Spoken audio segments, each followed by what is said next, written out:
Hey Sagittarius, I'm Mimi with Divination by Mimi, and welcome to your March 1st through the 17th, March 1st through the 15th, 2017 Tarot and Oracle reading with a little bit of astrology. Um, so for you, your ruling planet Jupiter is in the sign of Libra, relationships, justice, fairness, things like that. And it will be, I believe, through October. So what this is going to do for you is your ruling planet's always ruling you, but now it's having an effect for everyone, including yourself, as it relates to relationships. It's expanding things. So the thing that's great about Sagittarius is that you're fun, you're jovial, you're interested in things. You love to travel. You love to learn and expand your horizons. And everybody loves a Sag. They're the most fun at a party because they're interested in everything, right? Well, your ruling planet is very much like that. Jupiter is expansive, fun, positive energy. Now that's not always balanced, but it's a great aspect. It's a great ruling planet. If you're gonna have a ruling planet, it's a very fun and happy ruling planet to have. Okay, with it in Libra, it's about relationships. So it is making things in your relationships bigger, expansive, possibly truly, possibly exaggerated. It really depends. So it's important, and here's why. Right across the natal chart from where Jupiter is, there is a planet called Uranus. Uranus is stationed at the moment and will be for a bit in Aries, the constellation of Aries. And Uranus in Aries is a fast-moving energy because Aries is hot. It's fiery. It's the assertion of the I am. I am here. Okay, it's the start. They're the start of the chart. With Jupiter opposed to Uranus in this sign, it means that that energy of Uranus is going to impact Jupiter in a fast way, right? But then there's the energy of Uranus you need to consider, which is unpredictable.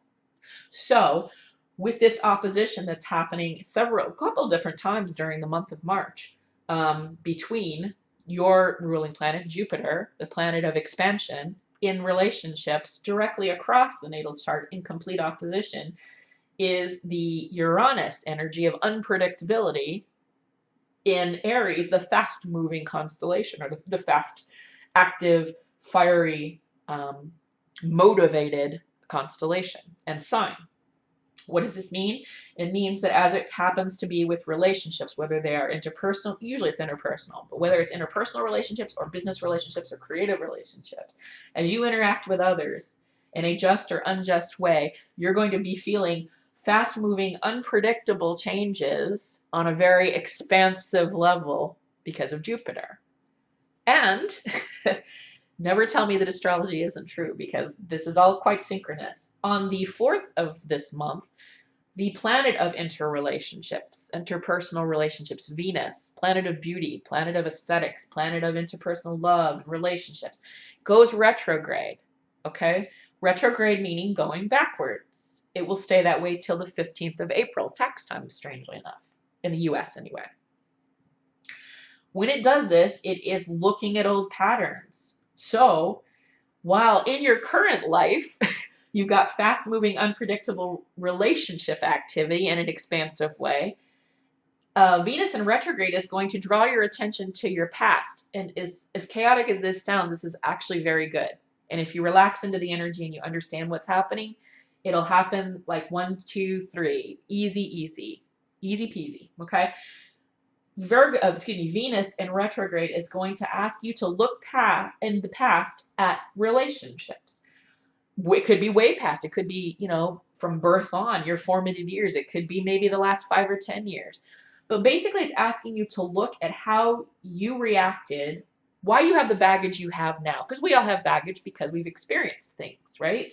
Unless you're a newborn, which I doubt you're watching this. So you've experienced things. And those things have an effect on you. There's an energetic residual effect on you. So Venus going retrograde is asking you to look at how you acted, how you treated other people, as well as how they treated you in your past, and how that motivates you currently. And this is very important currently because of all of the fast-moving energy that's occurring, and expansive, big, fast, hot, moving changes unpredictably. So as you're making decisions and taking actions and thinking thoughts that are affecting your current situation and your future situation, this aspect with Venus going retrograde is a perfect opportunity for you to look at how you've handled things in the past, how other people have handled you, how that's motivating you now, and what is working for you, and what is an old paradigm that you can let go of that's doing nothing but dragging you down in the current. Okay, so that's an important energy to keep in mind. That will start on the 4th of March, which is a Saturday at about 10:54 a.m.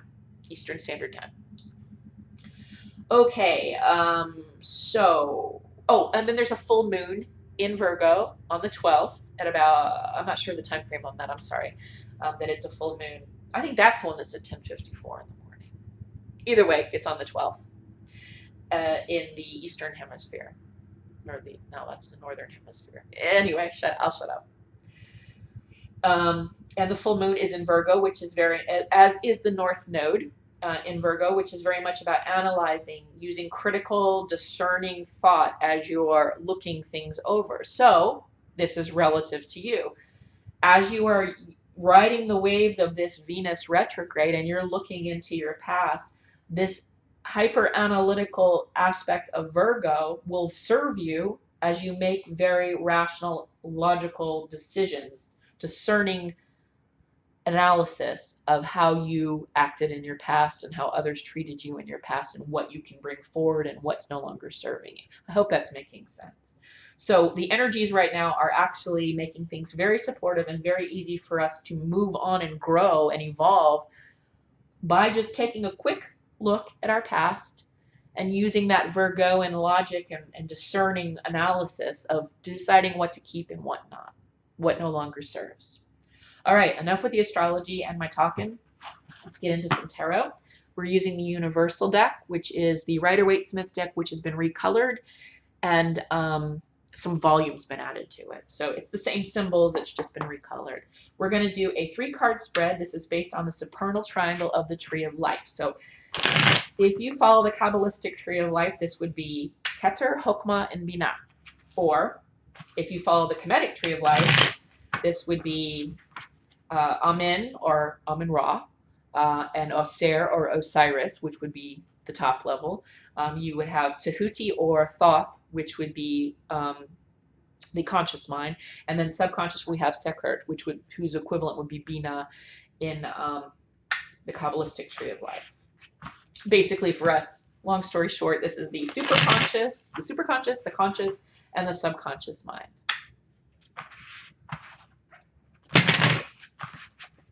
Just a couple more, and we'll get this underway. Actually, now 2 more.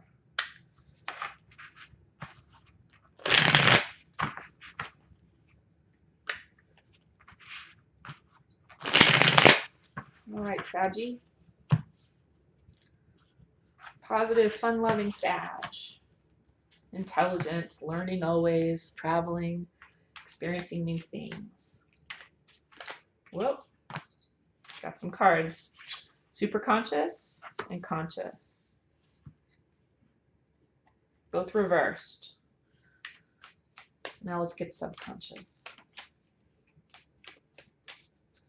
Looks like superconscious here is urging you, oh, there we go, another inverted card. You're the second sign that has reversed, all reversed. So it looks like you've been carrying some burdens.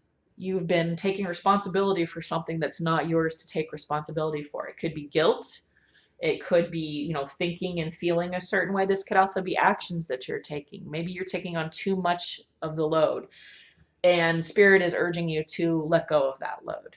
That the other parties involved, if it is you doing more than you should, or if it is negative thinking and worrying or feeling guilty about something, it's time to let it go. It's not serving you or the collective anymore. And you are part of the collective, so you must treat yourself with the same kindness you would another. So this is superconscious. God, Source, Spirit is telling you let go of the guilt, let go of the extra work. You you need to free your mind and your soul up for its own growth. You're taking on too much of other people's shit, is basically what it's saying. Okay. Also in reverse, in the conscious mind, it looks like you're worried about family. So this is the 10 of Pentacles. In its upright position, this is about wealth, legacy, long-term. It's the conclusion. In other words, this is the beginning of something as well as the closure of something. Could be you've lost a relative, and it's making you feel consciously adrift. You know, sometimes that happens when you lose a relative, like a parent or something like that, or a grandparent. If they've been a stable force in your life, which is usually the case with the legacy card. You know, there's money, there's a safety net there. When that person's gone, it leaves you feeling somewhat exposed, adrift, without focus, without purpose. But you're going to get that back. If that's what that is. This could also be a worry. If we're talking about a worry here that you need to let go of, this may have something to do with family. It could be in family you're carrying more than your share of the weight. You're doing more of the work. Or if it is a thought, you're doing more worrying than you need to, or you're taking the blame for something you shouldn't. You're taking some kind of blame or work on that spirit is urging you to let go of. It's making you feel as though you're responsible for everything right now and that you can't get control of everything. Because over here in the subconscious mind, we have spirit communicating to you through messages and images and symbols and pictures, as the universe does speak in. You have work, the 3 of coins, 2 pentacles, and one wand. So earth and fire. This is kind of about, I have a feeling this is about family, and I have a feeling it's about your place in the family, and you're doing too much work, and spirit is telling you to release it. So this is about relating to others and creating projects and making something happen. Okay, you got it in reverse yet again. So this is telling me that you're doing more than your share. You feel it. You feel right now. I think that, okay, so spirit is telling you to let go. Here is where they're telling you to let go. They're saying, see, you're doing everything, and other people are sort of telling you what to do and giving you their opinions on it and kind of taking credit for it. And you need to, for your own sanity, for your own evolution, let go. And I think in your conscious mind, you have a incorrect feeling that you are responsible for it all, that you have to do it, that if you don't do it, no one will do it. And that's just not the case. Sometimes it feels like that, especially if you're a parent.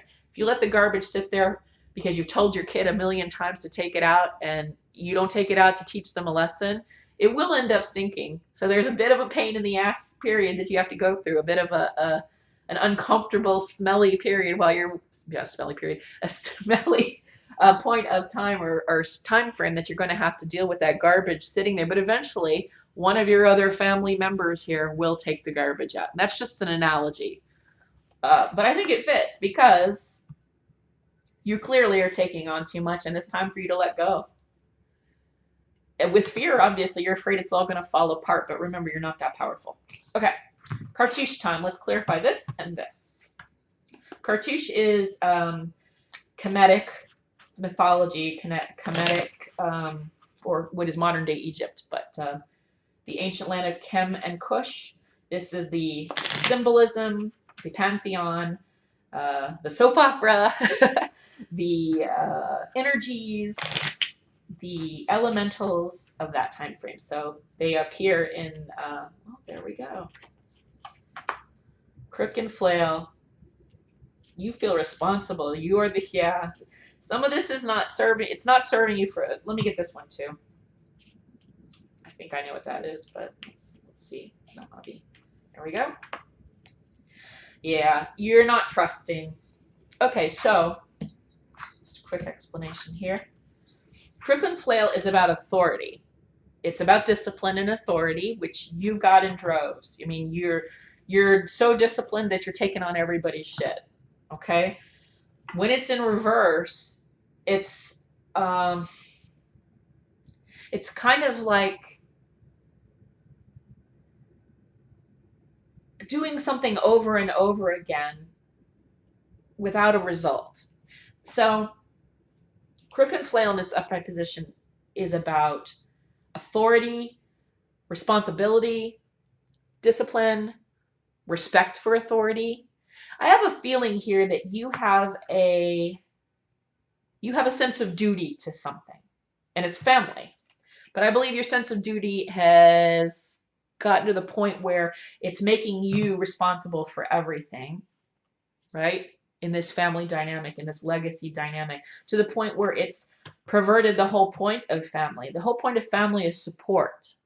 There's more than one person. They're there together with the same goals in mind, which is the perpetuation of the legacy of the family, of the coins, of the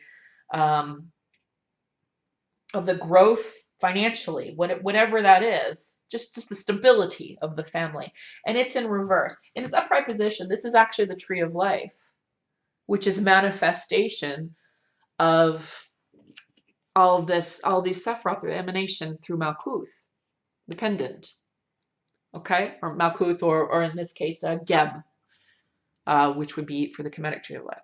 In reverse, you are looking at family from the wrong perspective. You're taking your duty to a point of authority, and it's not yours to take on. In some cases, this would be, the case. The next logical step would be for you to take that authority and hold the crook and the flail and take the reins so that you are maintaining the family. But Spirit is saying, no, this is not your place. It's only robbing you of precious resources that you need for your own evolution. You have a part to play in the perpetuation of this legacy and the stability of this family. You have a part to play, but it is not the role of authority. Make sure ego is not in the play here, saying because you want to be in charge. Certainly you're capable of it, but it's not your time or your place to do that. That's what crook and flail in reverse is telling me here. And with this going on here in the subconscious mind, feeling like, how dare you, give me an opinion on mother's care or father's care or grandma's care when you're not even involved. I'm doing all the work, right? Okay. Lotus in reverse is saying you're not, there's a peace and a tranquility in releasing, relinquishing. For a minute there, people are going to be like, hey, I thought you were gonna, aren't you gonna? And you need to have the response, why should I? How about you? Because I'm not the response. I don't have to be the main totalitarian, authority, responsible person in this situation. And I really think it has to do with family. If it's not your family or your nuclear family, then it is a relationship with people that is very family-like. Could be work, but if it's a family-like environment, you need to lay down the law by not being the law. You are not the authority. You do not have to take on all of this responsibility. They do not have a right to tell you how to do something that they've had no hand in, right? So the point here is to let go. Lotus is about tranquility and peace and looking within and divinity. So you've got to let go of this responsibility, whether it's being pushed on you or whether a sense of ego, and it's duty too, and duty's a good thing, but there's an ego thing that can go with that. I know because I've done it myself. Make sure that you are not letting that get in the way of the true equity of family. The whole purpose of family is equity for the support of the whole. I hope that made sense. I don't feel it needs any further clarification. You've got to let go of whatever it is you've made yourself responsible for, because it's not your problem. Other people need to come in and help. That's it. Okay, so I hope that this helped. If you have questions on this, please feel free to put those questions in the comment section below. If this didn't resonate with you, or if it did partially, or if maybe you just like a personal reading as it pertains to a personal question, please feel free to email me at mimimemes@hotmail.com. That is in the description box below this video. I will be uploading a full moon in Virgo video right around the 11th or the 12th, which is the day it happens, unfortunately. Sorry, I'm a little late with things. And then I will be uploading the new messages for all zodiac signs around the middle of the month. So again, I hope this helped, and I will look forward to speaking to you personally or with the next messages at the mid-month. You guys take care and enjoy your March.